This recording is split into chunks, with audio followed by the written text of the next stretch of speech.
Bonjour à tous, bande de fans de catch, ici Kozak, et aujourd'hui nous parlons de SmackDown, l'épisode du 12 janvier 2024. Comme d'habitude, nous allons ouvrir ce podcast avec le segment Le match le plus important du show, pour ensuite parler du reste du show et conclure par son main event. Malheureusement, aujourd'hui, la chose la plus importante qui s'est passée à SmackDown est un match, et c'était le plus intéressant pour les mauvaises raisons, puisque nous allons ouvrir ce podcast par parler du match Carmelo Hayes contre Austin Theory, et notamment la grosse blessure qui a eu lieu à la fin du match, la grosse frayeur qui a eu lieu à la fin du match. Parce que ça a fait peur à beaucoup de gens, moi aussi, quand j'ai vu du coup le segment, quand j'ai vu l'accident en question, j'ai eu très très peur. J'ai regardé le reste du match quand même pour voir un peu tout le build-up pour arriver jusqu'à ce finish, pour vous donner ainsi mon plus humble avis. On a Carmelo Hayes, qui est un lutteur qui vient tout droit de NXT, qui a fait ses débuts à SmackDown il y a quelques semaines dans le cadre du tournoi lancé par Logan Paul pour déterminer le number one contender pour son championnat des États-Unis qui aura lieu au Royal Rumble. Le number one contender, excusez-moi, s'avère être Kevin Owens qui affrontera donc Logan Paul au Royal Rumble, mais Carmelo Hayes avait fait des débuts prometteurs, avait perdu contre Kevin Owens et avait notamment battu Grayson Waller, le pote d'Austin Theory. Grayson Waller qui est un peu un jobber, hein, tout le monde se bat un peu les couilles de Grayson Waller parce que il sert pas à grand chose, on va pas se mentir, mais Austin Theory, j'en ai dit énormément de bien sur cette chaîne, notamment au début de cette chaîne quand Austin Theory était encore champion des États-Unis et que j'aimais beaucoup son règne et que je trouvais qu'il était extrêmement prometteur. Quand il arrivait à WrestleMania face à John Cena, tous les plans, tous les yeux étaient rivés sur lui et c'était quelque chose de bien, mais après, bah voilà, Logan Paul est arrivé, plus prometteur, plus intéressant, plus de hits, plus de popularité. Je comprends que ce soit lui le champion des États-Unis à l'heure actuelle, que Austin Theory soit revenu un peu à la case départ, qu'ils doivent se repackager, se rebuilder. Peut-être qu'il n'était pas encore prêt, mais en tout cas, je trouve que c'est un talent qui a énormément de potentiel, énormément de talent, déjà un physique, déjà une shape, un bon charisme. Ce qui lui manque, c'est ce petit truc qui va le rendre unique, qui va le rendre extrêmement intéressant. Mais en soi, l'emballage Austin Theory, je trouve qu'il est parfait, qu'il est déjà extrêmement à la hauteur. Il lui manque cette petite étincelle, ce petit truc qu'il faut qu'il trouve, et j'espère qu'il le trouvera vite parce que c'est un jeune garçon qui a tout le potentiel du monde encore une fois, et j'aime énormément Austin Theory. Pour moi, c'est littéralement le futur. Il y a donc ce match contre Carmelo Hayes, un match qui a un petit peu d'enjeu parce que voilà, Carmelo Hayes a battu son pote Grayson Waller, bref. On fait un match plutôt compétitif entre deux lutteurs, je ne sais pas qui de base devait l'emporter, j'imagine que ça devait être Carmelo Hayes pour continuer à élever ce talent, ou alors ça aurait été Austin Theory avec une victoire un petit peu dirty, un petit peu sale, avec pourquoi pas un petit peu de triche pour gagner de la hit sans pour autant enterrer Carmelo Hayes. Mais malheureusement, ils n'ont pas pu arriver à cette fin. Le match est compétitif, beaucoup de spots sympathiques, Carmelo Hayes extrêmement agile, et les deux lutteurs, on sent qu'ils ont envie de travailler ensemble, on sent qu'ils ont envie d'y aller un petit peu énervé. Et beaucoup d'offenses sont quand même un petit peu brutales, on va pas se mentir. C'est pas brouillon, c'est plutôt bien exécuté, mais on y va avec intensité, on y va avec beaucoup d'intensité quand même. Et malheureusement, quand on emploie ce genre de style, il ne faut pas faire d'erreur, parce qu'une erreur peut être fatale. Et à un moment, alors que Carmelo Hayes est sur la troisième corde, un petit peu sonné, il repousse Austin Theory qui va directement se relever pour sauter directement sur la troisième corde, attraper la nuque de Carmelo Hayes, la placer sur ses trapèzes, pour exécuter une sorte de suplex, sauf que, alors qu'Austin Theory commence à faire son suplex directement sans forcément avoir de rebond, il est directement en chute libre, Carmelo, lui, va exécuter un petit saut.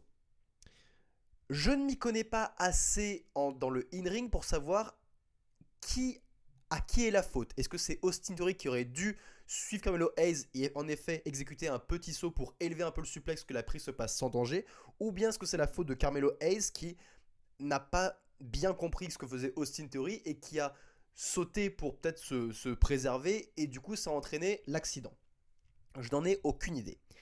Mais le fait est qu'il y a eu un manque de communication ou un petit accident, un petit dosage sur le côté athlétique, sur le petit dosage de performance athlétique, qui a conduit Austin Theory, en particulier, à tomber la tête la première sur le tapis. Carmelo Hayes, la plan de caméra était de dos, donc je ne sais pas vraiment s'il est tombé en plein sur la tête, mais clairement il devait être très sonné parce que la réception ne devait pas être très très bonne. Mais à l'image, ce qu'on voit le plus, c'est clairement Austin Theory qui tombe la tête la première sur le matelas, le haut du crâne qui tombe sur le matelas, et sa tête qui ensuite part sur le côté pour que ce soit le reste de son corps qui tombe sur le matelas. Donc c'est pas beau à voir du tout. Quand tu vois ça au ralenti, quand tu fais des arrêts sur image, c'est vraiment pas beau à voir.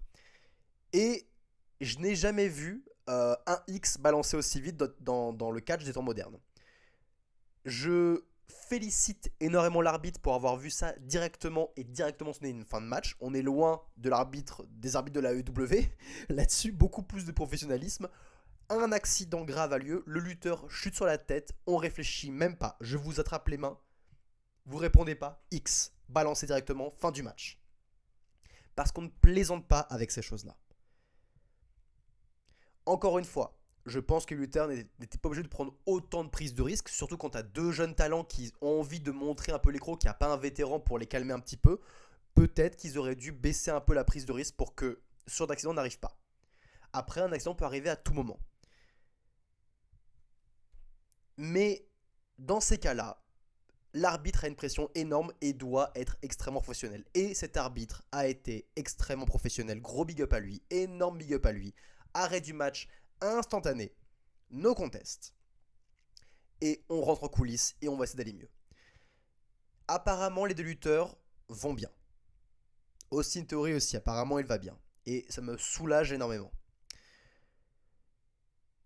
J'espère que ce genre d'accident n'arrivera plus, en tout cas pas tout le temps. C'est pas beau à voir et ça fait très très peur à regarder. Mais encore une fois, je suis désolé de comparer ça avec la AEW, mais ça me fait penser, ça me fait obligatoirement penser au même genre d'accident qui a eu lieu à la AEW entre Rey Fenix et Jon Moxley dans un match qui avait lieu en octobre ou en novembre, je crois. Et où Rey Fenix avait fait un tombstone piledriver ou juste une sorte de piledriver sur Jon Moxley. Et il avait fait tomber directement sur la nuque. Jon Moxley était sonné, il était out, et l'arbitre n'a pas fait le X, non.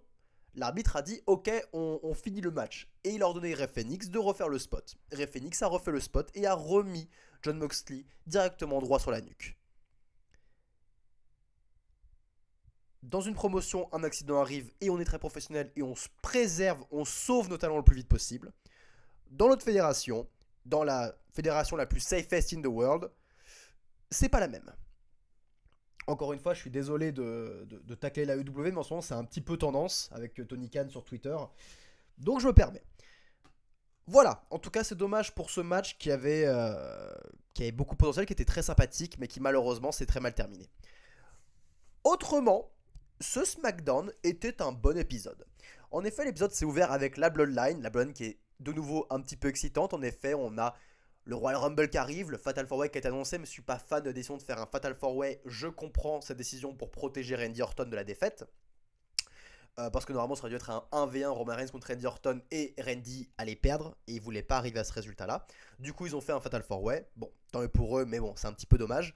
Mais donc, en effet, la Bloodline est de nouveau un petit peu hot. On a hâte du Royal Rumble. Et alors que Cameron Grimes arrive sur le ring, la Bloodline commence à l'agresser. Solo Sikoa, Jimmy Uso, excusez-moi, accompagné de Paul Heyman. Et Paul Heyman dit qu'ils vont prendre en otage SmackDown, que c'est acceptable que Roman Reigns soit dans le Fatal 4-Way, qui dit que le gros vilain c'est Nick Aldis, le GM de SmackDown, et Nick Aldis et Paul Heyman vont rentrer en confrontation, et c'est une bonne petite confrontation de figure d'autorité au début de ce SmackDown. Très intéressant. Nick Aldis dit que ce soir, il y aura un triple threat tag team entre Edge Styles, Randy Orton et LA Knight, les trois gros babyface hot du moment à SmackDown. Petite réserve sur Edge Styles qui est plus un heel, mais qui a un ennemi commun avec LA Knight et Randy Orton, contre la Bloodline, Solo Sikoa, Jimmy Uso et Roman Reigns. Et Paul Heyman, très amusé, dit « Mais Roman Reigns n'est pas là ce soir !» Et du coup, Nick Aldis répond « En effet, bon bah dans ce cas, vous trouvez un partenaire, ou sinon ce sera un handicap match. Bon courage à vous !» Et il se barre. Et encore une fois, j'aime bien cette dynamique parce que Nick Aldis est quand même assez récent en termes de personnage et c'est un GM qui montre beaucoup plus de résistance que Adam Pearce, ce petit côté british un peu rebelle qui ne se laisse pas marcher dessus. Et ça fonctionne bien. Et on sent que Paul Heyman et la Bloodline, ils ont du mal à gérer Nick Aldis. Ils ont du mal à mettre en avant leur pouvoir, à faire chuter Nick Aldis qui montre une résistance hors du commun. Il ne se laisse pas marcher dessus et ça fait du bien de voir ça. Ça donne du rafraîchissement un peu à ces figures d'autorité qui faisaient un peu du surplace avec Adam Pearce qui se faisait marcher dessus par tout le monde. Là avec Nick Aldis, on est sur une autre tendance. C'est plus rafraîchissant, c'est sympathique, etc. Et du coup, ça lance le fil rouge pour le reste de SmackDown, où Paul Heyman va essayer de trouver le troisième partenaire pour la Bloodline, pour le main event du soir. Donc, bon opener. Un bon opener qui met en place le main event. Un petit peu long, mais je pense que Nick Aldis et Paul Heyman mettaient un peu trop de temps à parler. Mais bon, c'était quand même sympathique et une bonne mise en place. Suite à ça, un match tag team Cruz del Toro et Joaquin Wild contre Angel Garza et Humberto Carrillo. Un match qui en soi, j'en ai pas grand chose à faire. Mais on a Santos Escobar au commentaire qui est actuellement en rivalité contre la LWO et notamment Carlito. Et il est au commentaire et du coup c'est là le match est intéressant parce que on a Santos Escobar au commentaire. Et ce qui est le plus intéressant c'est le post-match ou plutôt à la fin du match où Carlito, la musique va retentir et va commencer à agresser Santos Escobar et va l'agresser dans l'arène, etc., etc. Et ça redonne un peu d'intérêt à leur rivalité, leur match qui n'a pas eu lieu du pay-per-view précédent. On aurait dû voir Carlito quand Santos Escobar et Carlito avaient été blessés malheureusement. On aura ce match plus tard et c'est très bien, ça va faire du bien à Santos Escobar qui a un petit heel qui me plaît bien. La suite c'est Bianca Belair contre Bayley et encore une fois c'est du star power féminin. Match féminin, oui, mais match féminin avec des grosses lutteuses, des gros noms que les gens ont envie de voir. Bianca Belair contre Bayley, ça peut être un match de pay-per-view. On l'a déjà eu, il me semble, du coup, on peut se permettre de le faire en weekly. Et encore une fois, c'est un match intéressant parce que d'une part, les deux lutteuses ont beaucoup de talent dans le ring, et d'autre part, parce que il y a de l'intérêt à cette faction du Damage Control qui n'est pas une faction du main event, qui n'est pas l'attraction principale du main event, mais qui sont des petites histoires qui alimentent ces petits segments par-ci par-là, qui leur donnent de l'intérêt. Et en l'occurrence, le Damage Control qui n'obéit plus aveuglément à Bayley, qui des fois essaie de tricher pour que le Damage Control tape Bianca Belair dans le dos sans que l'arbitre s'en aperçoive, et le Damage Control ne va pas prendre cette direction. Et plus ça avance, plus on dirait que le Damage Control suit les directives de Io Sky, la championne, plutôt que de Bayley, leur leaduse, et qui va peut-être être bientôt leur ancienne leaduse. Bref, c'est pas exceptionnel, mais c'est intéressant, ça donne de l'intérêt au segment secondaire. Et c'est tout ce qu'on demande à un show de 2 heures, qui a un main event très intéressant, qu'on a hâte de voir, et qui va devoir captiver notre intérêt tout le reste du show par des petites choses. Et c'est ces petites choses qui fonctionnent actuellement à la WWE. Autre chose dont je suis un petit peu moins fan, mais je dois admettre aussi que c'est tout aussi intéressant. Bobby Lashley et les Street Profits n'ont pas fait grand chose depuis que la faction a eu lieu, depuis que Bobby Lashley est avec les Street Profits. Pourtant, ça a beaucoup de potentiel. Et ils sont actuellement en rivalité contre un retour de Karrion Kross qui s'est entouré des Authors of Pain. Le retour des Authors of Pain, des auteurs de la douleur. Et pareil, je suis intrigué de voir les Authors of Pain de retour. J'ai envie de voir aussi le retour de Karrion Kross, peut-être qu'il va être de nouveau intéressant parce que c'était un petit peu un raté ces derniers temps, on va pas se mentir. Qui c'est qui sortira over? Est-ce que c'est Bobby Lashley et son groupe ou Karrion Kross et son groupe? Nous verrons bien.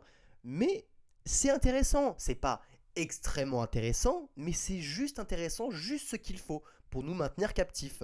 Je suis pas trop fan du gimmick avec les lumières qui s'étiennent, etc. Mais les lumières ne sont pas éteintes trop longtemps lorsque Karrion Kross est apparu à la télévision. Ça s'est éteint genre 2 secondes, il me semble. Voilà, j'aime pas trop tout ce qui touche à la technique dans les coulisses. Dès que des catcheurs ont le pouvoir, ont la main mise sur les effets de lumière, je suis pas trop fan parce que directement mon cerveau me dit ça ne fait aucun sens. Est-ce que le catcheur était dans les coulisses pour demander au mec à la régie des lumières gros, tu peux m'éteindre tout ça là, je fais mon entrée s'il te plaît, merci, tiens, je te fais un petit billet de 10. C'est ça que j'imagine en fait, ça fait pas beaucoup de sens. Mais bon, dans ce cadre-là, ça s'est pas éteint trop longtemps donc ça va. Intriguant, rien de plus à dire. Et enfin, on a eu le main event que j'ai vu dans son intégralité et qui, ma foi, m'a beaucoup plu. C'était un main event tout à fait bon parce qu'il y avait du star power, parce que les talents dans le ring étaient talentueux, parce qu'ils avaient la foule dans leur poche et que tout fonctionnait. On avait donc un handicap match puisque la Bloodline n'avait pas réussi à trouver un troisième partenaire. Et alors que Randy Orton fait son entrée, la Bloodline va directement agresser Randy Orton et va justifier, il va se prendre une grosse spike de Solo Sikoa et Randy va s'étouffer plusieurs fois et du coup il va retourner en coulisses parce que apparemment ça a l'air grave et du coup il ne peut pas lutter ce soir. La Bloodline va affronter donc seulement AJ Styles et LA Knight en 2v2. Qui plus est que LA Knight et AJ Styles ne s'entendent pas extrêmement bien. On va dire que Randy Orton c'est un peu la personne qui parvient à maintenir les deux autres en place et pas qu'ils s'agressent trop. Sans Randy Orton, AJ Et LA Knight, ils peuvent facilement se toiser, s'énerver ensemble. Et du coup, le match est intéressant parce que LA Knight est complètement over avec la foule, AJ Styles est de nouveau intéressant, et que même si c'est un heel, le fait qu'il ait un ennemi commun, ça rend la chose extrêmement intéressante. On a un travail du hot tag sur AJ Styles qui va prendre cher, et LA Knight va faire builder le hot tag, va dire à AJ Styles, vas-y, fais-moi le tag, et AJ Styles va refuser par fierté parce qu'il est con en ce moment dans ce personnage, mais il est intéressant, et la Bloodline va en profiter. Solo Sikoa est toujours aussi menaçant, ils ont fait un travail fou sur Solo Sikoa. Je veux dire, le mec est hyper intéressant, il est vraiment intéressant et dangereux, il a été mis over, il a été bien booké, il a été starifié. Starifié, j'irai peut-être pas jusque-là, c'est un petit peu, c'est beaucoup dire, mais il a été bien booké pour représenter une menace tangible pour les babyface et les main eventers, et ça c'est quelque chose de balèze. Et finalement, alors que tout semble perdu pour les faces, que LA Knight, que AJ Styles en fait qu'à sa tête et que LA Knight est sonné, que les heels ont l'avantage, la musique de Randy qui retentit de nouveau, la foule pop, le mec retourne sur le ring en se serrant la gorge, il vend toujours la spike de Solo Sikoa, et il revient pour finalement, bien que ce soit un match handicap, et il va déglinguer les heels pour le plus grand plaisir de la foule, et c'est jubilatoire. Tout ce qu'on veut voir, tout ce qu'on veut avec Randy Orton, c'est un côté jubilatoire. Le mec est jubilatoire à chaque fois qu'il fait des offenses, et c'est pour ça que la foule pop comme pas possible à chaque fois. Et ça fonctionne. Tout le long du match, la foule chantait des yeah, des LA Knight, faisait des woo pour les chops de AJ Styles, et maintenant elle chante au nom de Randy. Ces babyface de SmackDown, ces babyface de main event de SmackDown sont complètement over, et c'est fantastique. Et pas que de SmackDown. Côté Raw, Rhodes et CM Punk, les deux gros babyface du show rouge, sont hyper over aussi. On a actuellement de WWE des babyface extrêmement forts, et aussi des heels extrêmement forts. Encore une fois, on a du star power, et c'est tout ce que la foule demande. Randy du coup va pouvoir faire le finisher pour la victoire, et ensuite ils vont tous déglinguer les heels après le match. Ils vont emporter encore une fois des finishers, les faire passer à travers la table. Bref, ils font repartir les gens complètement contents chez eux, et Paul Heyman va appeler Roman Reigns avec un air extrêmement inquiet. Fin du show bleu. Encore une fois, un bon main event, et rien de dangereux n'a été fait pendant ce main event. C'est extrêmement classique ce qui se passe.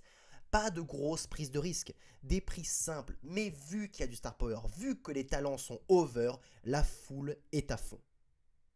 C'est pas compliqué le catch. C'est pas compliqué. Dans l'idée, théoriquement, c'est pas compliqué, encore une fois, entendez-moi bien. Créer des stars, c'est compliqué. Les rendre over auprès de la foule, c'est compliqué. Il faut que ça connecte, il faut que les talents soient bons et que les bonnes décisions de booking soient prises. Mais une fois que vous êtes arrivé à créer une star, le reste, c'est du bidon. C'est du bidon. Il n'y a plus de risque à prendre. Il n'y a pas besoin de prendre de risque. Donc, hormis cette blessure, ce bémol en plein milieu de show qui a un peu terni la qualité de ce SmackDown, qui a un peu fait peur aux fans, les gens repartent quand même heureux de l'arène, et les gens vont retenir en majorité ce main event qui était très sympathique. On se retrouve bientôt pour les news.